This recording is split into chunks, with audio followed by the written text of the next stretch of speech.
너희는 여호와를 만날 만한 때에 찾으라. 가까이 계실 때에 그를 부르라. 창조주 하나님, 지난 한 주간도 변함없는 사랑과 은혜로 우리의 손을 잡아주심에 감사드립니다. 광야 같은 험한 길을 걸을 때 실족하지 않도록 우리의 발을 견고하게 붙들어 주셨던 주님, 거룩한 주일을 맞이하여 세상의 모든 걱정과 근심을 뒤로하고 믿음으로 예배하러 나온 저희에게 은혜를 내려 주옵소서. 진리와 영으로 드리는 이 예배가 하나님을 기쁘시게 하는 향기가 되기를 바라오며 예수님의 이름으로 기도하옵나이다. 아멘. 경배 찬송 207장 다 함께 부르시겠습니다.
최진호 성도님께서 성시교독을 맡아주시겠습니다. 교독문 65번입니다.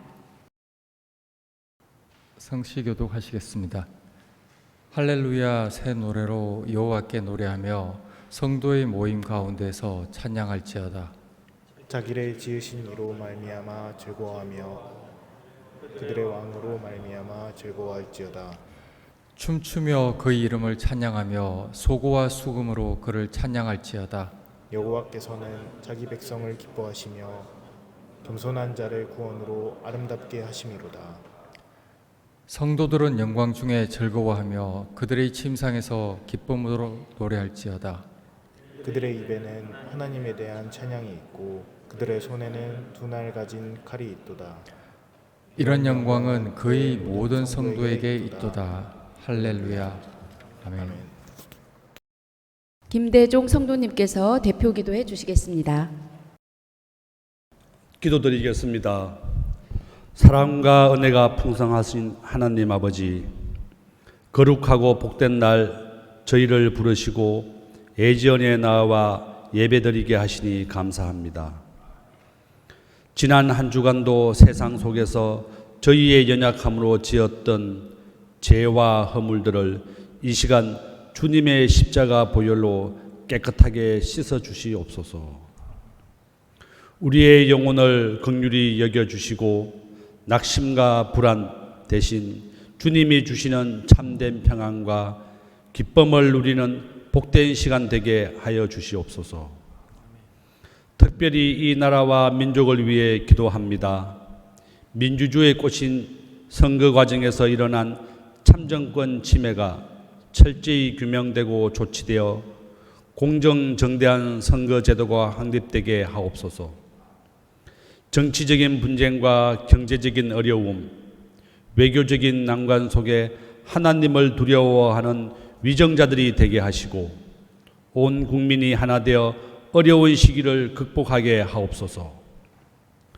86년 전에 세우신 대양학원을 위해 기도합니다. 학원장님의 숭고한 기독교 정신을 본받아 육체의 욕망을 죽이며 하나님 나라의 산 소망을 갖고 나아가게 하옵소서. 교육기관들을 인도해 주셔서 지성과 영성을 겸비한 탁월한 인재들을 양성하게 하시고 사업체들을 살펴주셔서 계획한 모든 일들이 합력하여 선을 이루며 기쁨으로 주의 일을 감당하게 하옵소서. 애지연 교회와 교목실이 빛과 소금의 역할을 다하게 하시고 영혼을 구원하고 복음의 능력을 증거하며 풍성한 열매를 맺게 하옵소서. 이 시간 말씀을 전하시는 교목실장님을 영육간에 강건하게 하여 주시고 하늘연 성가대와 순서를 맡은 모든 이들을 축복하여 주옵소서. 모든 영광과 감사를 받으실 예수 그리스도의 이름으로 기도합니다. 아멘.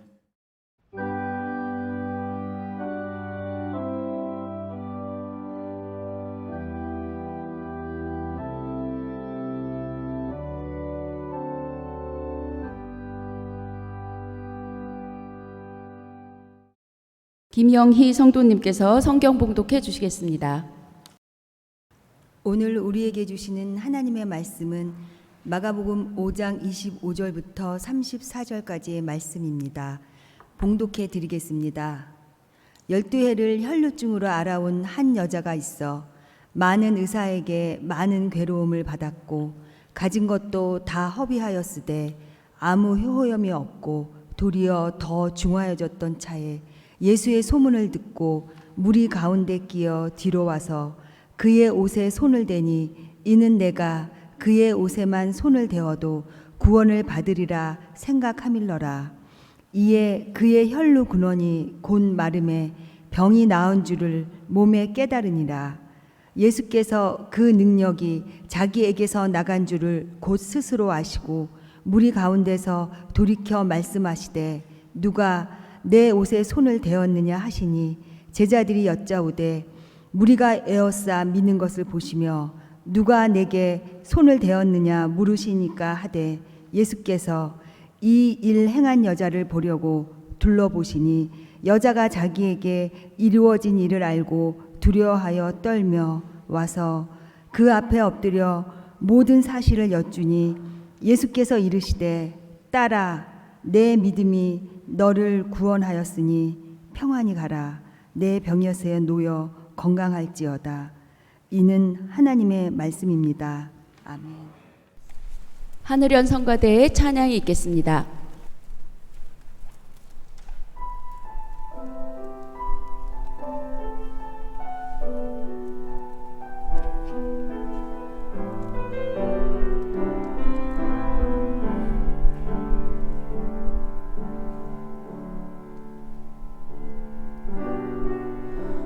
오늘도 힘든 삶을 견뎌내고 나는 홀로 외로이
계시니 언제나 어디서나 주님 함께 하시니 나 힘이 됩니다.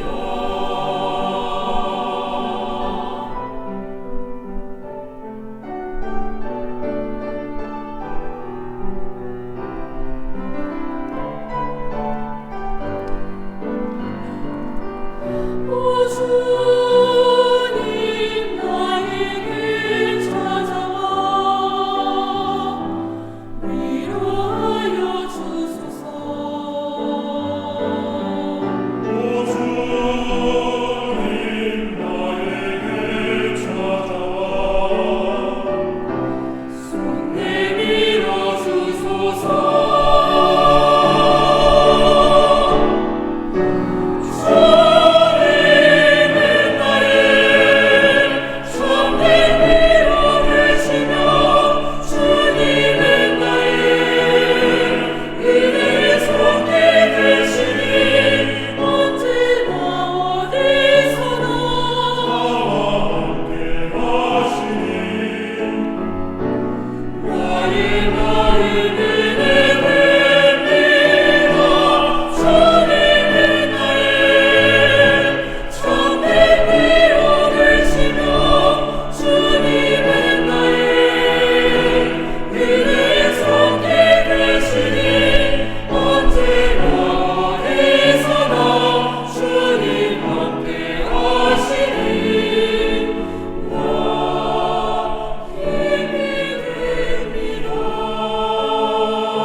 이태하 교목실장님께서 설교해 주시겠습니다. 오늘 여러분들과 함께 나누고자 하는 말씀은 마가복음 5장에 나오는 혈루증 여인에 관한 이야기입니다. 우리가 이 혈루증 여인에 관한 이야기를 접할 때 보통 이렇게 생각합니다. 우리가 믿음으로 예수 앞에 나가면 예수의 능력으로 질병을 포함한 인간의 모든 문제가 해결받을 수 있다라는 그런 생각입니다. 물론 그럴 수도 있습니다. 그러나 이 말씀 안에는 그보다 더 깊은 의미가 담겨 있습니다. 우리가 오병이어의 기적도 대표적인 기적이고 또 사복음서에 다 기록되어 있는 기적입니다. 이 오병이어의 기적을 들을 때 하나님께서 예수의 능력을 통해 우리에게 빵을 공급하신다라는 단순히 그러한 의미로만 해석하지 않고 다양한 의미로 이 말씀을 해석하는 것을 볼 때 이 혈루증 여인에 관한 이야기도 마찬가지입니다. 여기에는 보다 깊은 의미가 담겨 있습니다. 어떤 의미가 담겨 있냐면 기독교에서 말하는 구원이 무엇인가 하는 것을 이 사건을 통해서 보여주고 있기 때문에 그렇습니다. 먼저 이 이야기를 우리가 깊이 있게 들어가려면 이 여인의 상태를 좀 봐야 됩니다. 이 여인은 무려 12년 동안이나 혈루증을 치료하기 위해서 백방으로 노력했습니다. 그런데 성경 기록에 따르면 그는 낫지 못했습니다. 의사들로부터 많은 괴로움만 당하고 가진 돈도 다 소비하고 결국은 치유받지 못했습니다. 낙담하고 있을 때 예수님에 대한 소문을 듣고 예수님을 찾아갑니다. 그래서 군중 속에 계신 예수님 속을 파고들어서 예수님께 다가가 예수님의 옷에 달린 옷줄을 잡아 치유를 받았다는 그런 이야기입니다. 어찌 보면 예수님의 여러 가지 기적을 행하셨는데 그 기적과는 좀 상이한 점이 있죠. 예수님께서 직접 아픈 부위를 손에 대시고 안수하여 기도하신 것도 아니고 여인이 그저 예수의 옷줄 하나를 잡음으로 치유를 받았다는 이야기입니다. 이것이 자칫 잘못 해석하면 예수님과 관련된 모든 성물에 특별한 효능이라도 있는 듯이 그렇게 생각할 우려도 없잖아 있습니다. 이 여인은 무려 12년이란 긴 시간 동안 당시 사람들의 수명을 생각하면 대략 35세에서 40세 정도를 살았는데 12년이란 엄청난 긴 시간을 그가 이 병에 모든 것을 쏟아 부었습니다. 저는 이 여인의 문제가 단순히 질병의 문제라고 생각하지 않습니다. 왜냐하면 이 여인에게 더 큰 문제는 삶의 공허함이었을 겁니다. 우리가 어떤 큰 질병을 우리가 겪게 되면 또 중병에 걸렸다는 이야기를 듣게 되면 그때부터 마음의 문을 닫아 겁니다. 특히 병에 걸린 사람들은 주변 사람들로부터 상처받기 쉽기 때문에 일반적으로 마음의 문을 걸어 잠그고 타인과의 모든 관계를 끊습니다. 그리고 오직 보이는 것은 자기의 병뿐입니다. 결국은 자기의 동굴에 갇히고 맙니다. 이것이 결국은 삶의 공허함을 가져오게 될 수밖에 없습니다. 왜냐하면 삶이란 그 내용을 마음과 마음을 나누는 진솔한 만남과 교제를 통해 우리의 삶의 내용이 채워지기 때문에 그렇습니다. 만남이 없는 삶은 결국 공허한 삶입니다. 결국 이렇게 자기 동굴에 갇힌 사람들의 삶은 공허할 수밖에 없고 그 공허함은 인생에 대한 허무로 넘어가게 됩니다. 이 여인의 가장 큰 문제는 단순한 질병의 문제는 아니었던 걸로 보입니다. 왜냐하면 12년 동안이나 끓었음에도 그는 죽지 않았습니다. 그렇게 죽을 중병은 아니었던 것으로 보입니다. 단 여인이 피를 흘린다는 이 병은 율법에서 부정한 병으로 간주되었기 때문에 타인과의 접촉이 금지되어 있었습니다. 가족을 제외한 그런 점에서 그를 가두는 측면이 있었지만 율법이 꼭 그렇게 명령하지 않아도 일반적으로 우리가 어떤 병에 걸리면 대부분 스스로 자신을 가둡니다. 그리고 동굴로 들어갑니다. 이것이 결국은 자신의 삶을 소진하게 하고 갉아먹는 원인이 됩니다. 생각해 보세요. 하나님이 이 세상을 창조하시고 인간을 창조하신 이유를 곰곰이 생각해 볼 필요가 있습니다. 하나님이 인간을 창조하신 이유가 우리가 죽어서 가는 내세의 천국에 보내기 위해서 우리를 창조하셨겠습니까? 하나님께서 인간을 창조하신 이유는 생명을 향유하라고 창조하셨습니다. 우리에게 주신 생명을 우리는 누려야 합니다. 그런데 우리가 어떤 문제에 직면하게 되면 온통 그것만이 인생의 전부인 양 확대되고 모든 주변의 사람들이 시선에서 사라집니다. 그렇게 되면서 인생을 누리지를 못합니다. 인생은 공허해지게 됩니다. 이것이 문제라는 겁니다. 우리가 어떤 큰 중병에 걸리거나 인생에 또는 경제적 어려움에 빠지거나 사업의 실패를 경험하거나 하던 일이 잘 안 될 때 우리는 그것이 인생의 길을 가로막는 장애라고 여깁니다. 그래서 한시바삐 이것을 치우려고 합니다. 이 문제를 해결하려고 합니다. 그러나 우리가 기억해야 될 점은 그 문제가 해결된다고 해서 우리가 그때부터 두 발 쭉 뻗고 잘 수 있는 건 아닙니다. 그 뒤에 또 연이어 문제가 일어납니다. 결국 인생이란 문제의 연속입니다. 문제란 인생의 장애가 아니라 사실은 인생의 일부입니다. 따라서 우리가 문제에 닥칠 때 우리는 그 문제를 바라보는 시각을 바꿔야 합니다. 문제와 동행하겠다는 마음가짐입니다. 제가 어떤 유튜브를 보다 보니까 암 전문의가 그런 얘기를 하더라고요. 보통 암에 걸렸다는 선고를 받으면 사람들은 온통 그 병을 발본색원하기 위해서 암세포 하나라도 다 죽이려고 길을 쓴답니다. 그리고 온통 자기 질병에만 관심을 갖습니다. 그런데 이 의사는 그렇게 말합니다. 암세포와 동행하는 삶의 태도가 필요하다는 겁니다. 결국 우리 몸에는 이미 암세포가 있습니다. 그 암세포와 동행하는 자세, 그리고 일상의 모든 관계를 끊지 않고 자기 동굴로 빠져들지 않고 일상적인 삶을 진행하는 태도가 암의 치유에 도움이 된다는 그런 얘기입니다. 제가 말씀드리고 싶은 것은 인생의 문제란 인생의 장애가 아닙니다. 흡사새가 공기의 저항이 없으면 하늘을 더 잘 나를 것 같지만 사실 하늘을 나를 수 있는 비결은 공기의 저항 때문입니다. 문제란 인생의 장애이기도 하지만 어떨 땐 장애처럼 보이기도 하지만 실제로는 우리의 삶을 움직이는 원동력이기도 하기 때문에 그렇습니다. 자, 이 여인은 동굴 속에 12년이나 갇혀 있었습니다. 이 여인이 어떻게 이 동굴에서 벗어나는지를 우리가 또한 주목해 볼 필요가 있습니다.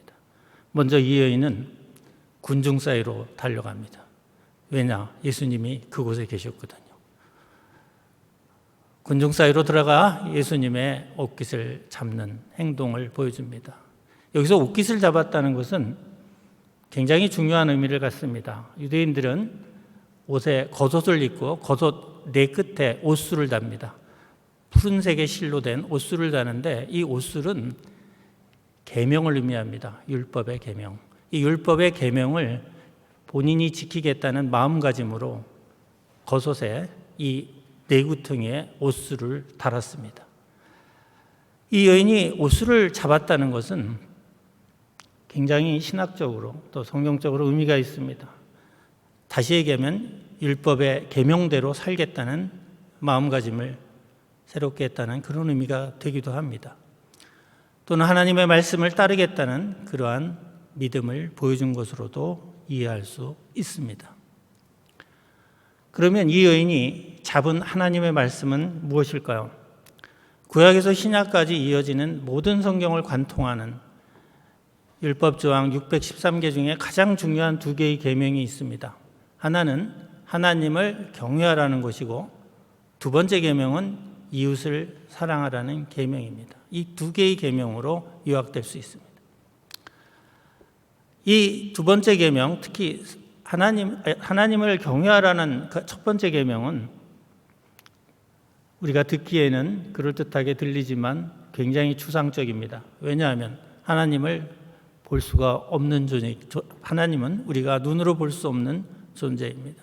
하나님은 영이시기 때문에 우리가 눈으로 볼 수 없고 만날 수도 없습니다.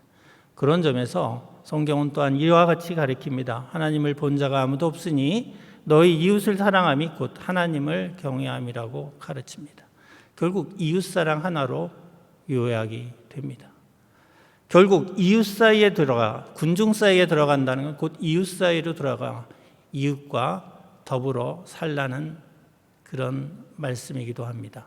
우리가 보통 이웃사랑하면 대단한 걸 생각합니다. 예수님이 십자가에서 인류의 죄를 위해 죽었다고 늘 얘기들 합니다. 자, 그와 같이 거창한 죽음, 위대한 죽음을 우리 보고 하라는 그런 말씀은 아닙니다. 또한 누구처럼 헌신적인 자기 희생적인 사랑을 보이라는 그런 말씀도 아닙니다. 이웃과 더불어 살라는 말씀입니다. 우리가 이웃과 더불어 살기 위해서는 작은 미덕들이 필요합니다. 남에게 무언가를 양보할 수 있는 양보의 마음, 또 배려할 수 있는 배려의 마음, 또 겸손한 마음, 이러한 마음들이 필요해요. 이러한 마음들을 우리가 가질 때 또한 상대도 나에게 그와 같은 마음을 보이게 되죠. 이럴 때 우리는 마음과 마음을 나누는 진정한 진솔한 만남과 교제가 이루어지고 우리는 그 안에서 따뜻한 사랑을 느끼게 됩니다. 바로 우리 인생이란 바로 이러한 만남과 교제 그리고 따뜻한 사랑으로 채워지는 겁니다. 그런데 우리가 문제가 생길 때마다 동굴에 갇혀서 모든 타인과의 관계를 끊는다면 이런 것을 누릴 수가 없고 인생을 이런 걸로 채울 수도 없습니다. 여러분 잘 아시는 러시아의 대문호 톨스토이는 41살에 전쟁과 평화라는 위대한 문학작품을 썼습니다. 이 작품으로 그는 세계적인 대문호가 됐어요. 명성을 얻었고.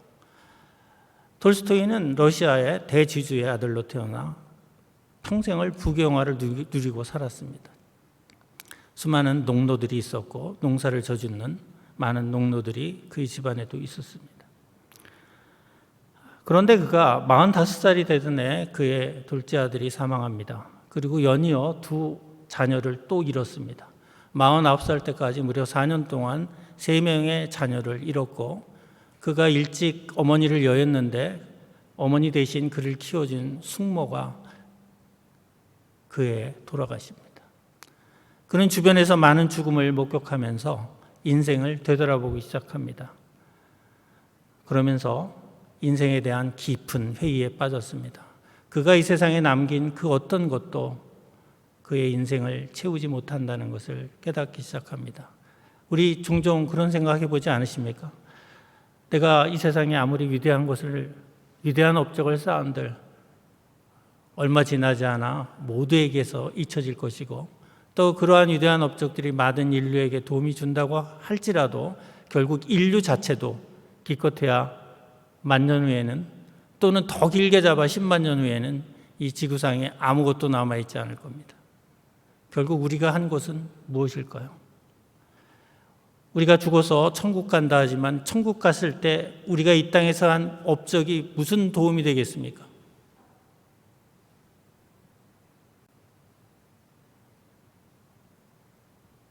사실 저는 이런 생각을 참 많이 했습니다. 우리가 이 땅에서 헤아려서 수고하는 많은 것들이 결국 죽음으로 다 끝나는 것이 아닌가. 톨스토이는 바로 그와 같은 고민을 했습니다. 그러면서 삶의 의미를 찾기 시작했어요. 또 그 주변에 보니까 자기 주변에 많은 귀족 친구들이 있었죠. 그 귀족들이 죽어갈 때 엄청나게 고통스럽게 죽어가는 것을 수없이 많이 목격하면서 죽음에 대한 공포에, 두려움에 떨었습니다. 그래서 그는 삶의 의미와 죽음의 공포와 두려움을 떨치기 위한 방법을 찾기 시작했습니다. 수많은 철학책을 뒤졌고, 그 다음에 종교 관련 서적을 읽었고, 성경을 읽었습니다. 그러나 결국 그는 답을 찾지 못했습니다. 그러다가 우연히 러시아 농민들의 삶을 통해서 깨달음을 얻게 됩니다. 그들은 하루 종일 중노동에 시달리면서도 불평하지 않았고, 그 거친 음식에 감사하며 먹었고, 부당한 대우를 받아도 누군가를 원망하지 않았고, 죽을 때 편안한 죽음을 맞이하는 것을 보면서 놀라움을 금할 수가 없었습니다. 그러면서 그는 저들의 삶 자체가 바로 삶의 의미라는 사실을 깨달았습니다. 그가 그토록 찾던 삶의 의미는 바로 우리의 삶 자체에 있었던 겁니다. 다시 얘기하면 제가 앞서 말씀드린 것처럼 우리가 주변의 사람들과 나누는 진솔한 만남과 교제, 또 그들로 통해서 받게 되는 따뜻한 사랑이 바로 인생을 채우고 있고 우리의 삶을 채우고, 바로 그것이 인생의 의미였다는 것입니다. 그리고 그 사랑이 바로 우리 죽음의 순간에 우리를 편안하게 죽음으로 인도한다는 사실을 깨달았습니다. 지금은 누가 얘기했는지 잘 기억이 나지 않는데 어떤 사람이 아주 유명한 말을 남겼어요. 그 사람 이름을 좀 기억해 둘 걸. 아무리 찾아도 다시 못 찾겠더라고요. 이분이 무슨 얘기를 했냐면, 죽음이 두려운가? 그렇다면 사랑을 덜 했기 때문이다. 충분히 사랑한 사람은 죽음을 두려워하지 않습니다. 그 이유는 성경에서 찾을 수 있습니다. 요한 1서 4장 16절에 사랑 안에 거하는 자는 하나님 안에 거하고 하나님 또한 그 안에 거하느니라. 우리가 사랑 안에 살 때 우리 안에는 이미 하나님이 계시며, 따라서 우리의 죽음이 두렵지 않게 되는 비밀입니다. 거창한 사랑을 생각하지 마세요. 우리가 내 주변에 있는 사람에게 건네는 따뜻한 말 한마디, 또 때로 같이 나누는 점심 식사, 때로는 그의 형편을 물어주는 따뜻한 질문, 이런 것들이 인생을 풍요롭게 하고 인생의 의미를 더해주는 겁니다. 여러분 잘 아는 스티브 잡스 아시죠? 21세기를 연 혁신의 아이콘이죠. 이분이 56세에 췌장암으로 사망했습니다. 그때 사망하기 직전에 그가 한 많은 이야기들이 인터넷에 회자되고 있습니다. 이분은 그런 얘기를 했습니다. 내가 이룬 그 일들이 나의 인생을 채워주기에는 역부족이었다. 부족했다는 겁니다. 그러면서 한 얘기가 왜 내가 가족을 덜 사랑했는지 모르겠다. 내가 왜 그토록 일에 미쳐 있었는지 모르겠다는 말을 남겼습니다. 일은 우리가 떠날 수 없습니다. 그러나 일이 인생의 전부라고 생각하는 태도는 버려야 합니다. 우리는 일과 같이 동행해야 합니다. 우리가 일만 바라보며 일이 인생의 전부라고 볼 때 우리는 바로 성경 속 혈루증의 여인이 되는 겁니다. 우리는 혈루증의 여인이 단순히 병 걸린, 그래서 예수님을 만나 치유를 받은 사람으로만 기억한다면 성경을 통해 얻을 것이 없습니다. 이 자리에 있는 여러분, 그리고 저도 혈루증 여인의 이야기를 통해 우리들의 삶 자체를 돌아보아야 합니다. 우리가 이 일을 열심히 하지 말라는 이야기도 아닙니다. 우리가 일터에서 우리 동료, 또 교수님들의 경우에는 연구실에 있는 대학원생들, 따뜻한 한마디, 격려의 말, 이런 것들이 필요하고 인간과 인간이 나누는 진솔한 마음의 대화가 필요하다는 그런 말씀입니다. 이런 것들이 없이 오직 일로만 서로 대화라는 것이 정보의 교환에 그치는 그러한 대화만이 있고 일로만 만나는 만남은 진정한 만남이 아닙니다. 그런 것들로는 삶의 의미가 채워질 수가 없습니다. 오늘날 우리가 기독교에서 처음부터 끝까지 사랑을 강조하는 이유는 분명히 있습니다. 그 사랑이 바로 우리의 삶의 의미이자 우리를 죽음의 길로 인도해 주시는 천사이기도 합니다. 그것이 바로 우리가 하나님과 동행하는 삶을 말하고 있기 때문입니다.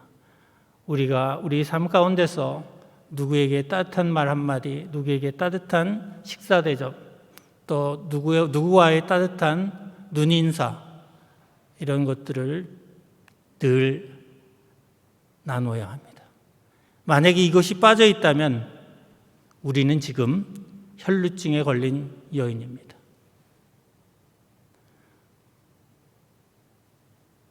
이제 방학이 시작됩니다. 여러분 이제 교수님들 경우 특히 각자의 연구실에서 학생들과 좋은 시간을 갖는 기회를 갖기 바랍니다. 또 우리가 직장에서는 직장의 동료들과 좋은 시간을 갖기 위한 일종의 소풍을 가는 것도 좋을 것 같습니다. 또는 주기적으로 만남의 기회를 갖고 단순히 일의 문제를 떠나 가족의 문제, 여러 가지 신상의 문제를 서로 나누는 그런 귀한 시간들을 갖는 것 또한 필요하다고 봅니다. 기독교 신앙은 대단한 것에 있지 않습니다. 우리가 작은 것을 실천할 때 결국 우리의 삶이 구원으로 옮겨지는 것. 아까 그 여인이 자기의 동굴에서 나와 군중 사이로, 이웃 사이로 들어갔듯이 우리도 그와 같이 들어가야 하며 그냥 들어가는 것이 아니라 하나님의 말씀 따라 우리가 이웃에게 작은 미덕의 사랑의 실천을 통하여 이웃과 하나 될 때 우리는 그 삶을 통해 삶의 의미를 깨닫게 되고 또 그 삶을 통해 우리는 죽음의 두려움에서 벗어나고 삶을 더 풍요롭게 사는 것이며 이것이 바로 예수님께서 선포하신 하나님의 나라이기도 합니다. 그것이 또한 이것이 예수님께서 말한 영생이기도 합니다. 영생이란 곧 하나님의 생명에 동참함을 의미하기 때문에 그렇습니다. 하나님의 생명이란 곧 사랑이고 우리가 그 사랑 안에 동참하기 때문에 그렇습니다. 여러분 모두가 하나님 안에서 하나 되고 또 주변과 더불어 따뜻한 이웃이 되는 여러분이 되시기를 기원합니다. 기도하시겠습니다. 사랑과 은혜의 하나님 아버지, 주님, 우리는 때로 우리의 문제의 부족함에 마음을 빼앗겨 정작 하나님께서 우리에게 허락하신 소중한 만남과 사랑을 잊고 살아갈 때가 많습니다. 삶의 어려움을 장애물로만 바라보며 마음을 닫고 혼자 견디려 했던 우리의 모습을 돌아보게 됩니다. 주님, 혈루증 여인이 예수님의 옷수를 잡았듯 우리도 하나님의 말씀을 붙들고 살아가게 하여 주시옵소서. 우리의 마음이 일과 걱정에 사로잡히지 않게 하여 주시옵고, 우리 구원이 서로를 사랑하고 함께 살아가는 따뜻한 관계 속에 있음을 깨닫게 하옵소서. 연구실에서 만나는 동료들, 함께하는 가족들, 그리고 우리의 이웃을 모두 귀하게 여기게 하시고 작은 배려와 겸손과 사랑으로 하나님의 사랑을 드러내는 아름다운 삶을 살게 하옵소서. 예수 그리스도의 이름으로 기도합니다. 아멘. 은혜의 말씀 감사합니다. 이 시간은 헌금 봉헌 및 헌금 기도 시간입니다. 김남준 성가대원의 특송 후 김용훈 성도님께서 드려진 예물을 위해 헌금 기도해 주시겠습니다.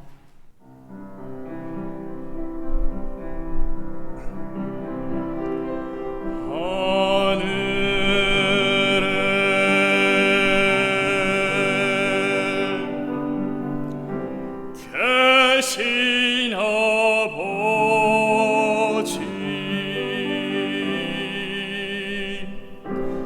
이름 거룩하사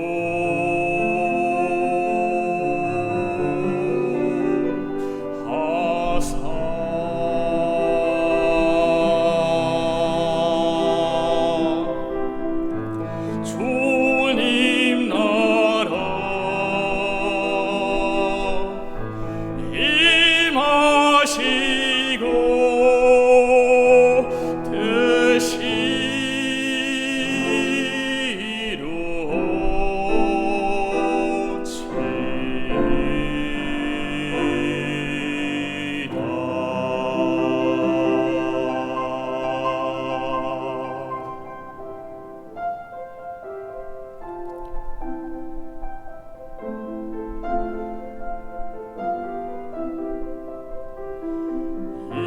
인용할 양식 주시고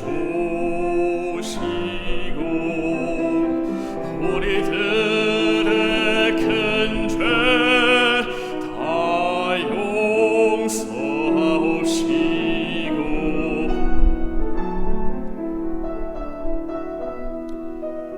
또 시험에 들게 마시고 다만 악에서 구원하소서.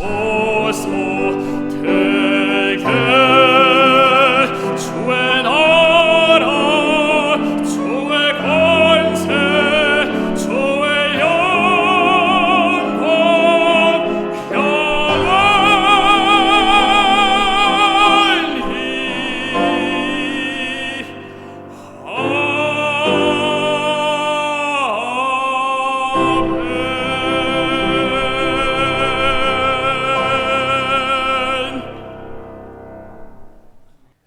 좋으신 하나님, 우리를 예배의 자리로 불러주시고 하나님의 말씀을 통해 위로와 소망을 주심에 감사드립니다. 우리의 삶에 때때로 혈우병 여인처럼 현재의 아픔과 문제로 지치기도 하며 영적인 생명력을 잃어버린 채 살아갈 때도 있습니다. 진정한 믿음은 고난과 문제가 없는 삶을 원하고 바라는 것이 아닌 그것들을 깊이 목도하며 믿음으로 이겨내는 것임을 깨닫게 하옵소서.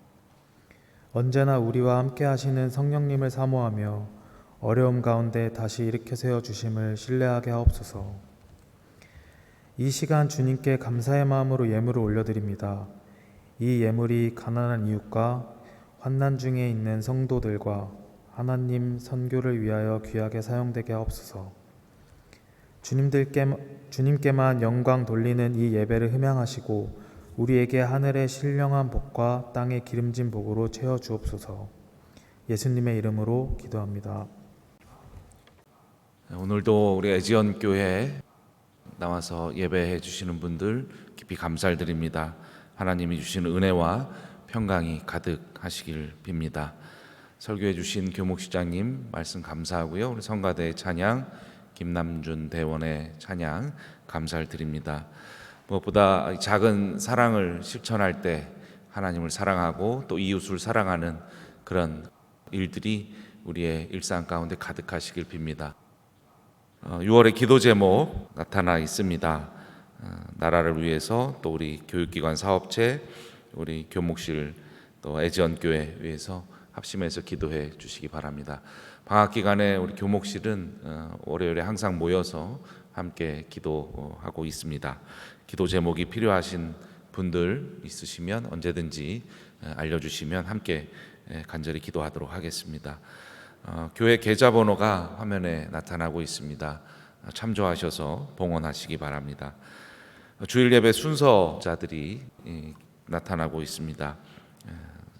섬김의 손길에 깊이 감사드립니다. 이상으로 환영 및 광고를 마치겠습니다. 결단 찬송 200장 부르시겠습니다.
다 같이 주기도문으로 예배를 마치겠습니다.